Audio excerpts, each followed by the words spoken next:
Hi అండి. ఊర్లలో అయితే ఇలా ఇంటి ముంగటికి చేపలు తెచ్చి అమ్ముతారండి. ఇలా గిన్నెలో తెచ్చి అమ్ముతా ఉంటారు. భలేగా అనిపిస్తుంది. చేపలు మన ముందే ఎగురుతూ ఉంటాయి.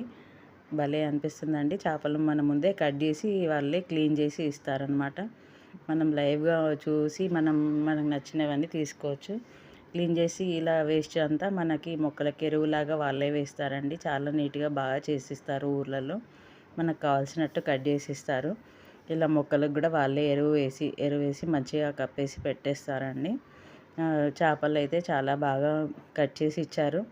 ఇలా కొన్ని మా చాలా వరకైతే మొక్కలొచ్చేసాయి. కొన్ని పీసెస్ అయితే ఇగ ఫ్రైగా చేసేసుకున్నాము.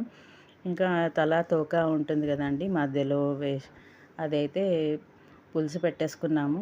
చాలా టేస్ట్‌గా ఉంటుందండి. ఎందుకంటే మనం ఊర్లలో ఎలాంటి ఆక్సిజన్ లేకుండా అమ్ముతారు గదండీ! అదే సిటీలో అయితే మనకి ఆక్సిజన్ పెట్టి లైవ్ అన్నీ అమ్మేస్తారు. మనం కొనేసుకుంటాము. ఊర్లలో అయితే ఇలా లైవ్‌గా దొరుకుతుంది. చాలా టేస్టీగా ఉంటుంది.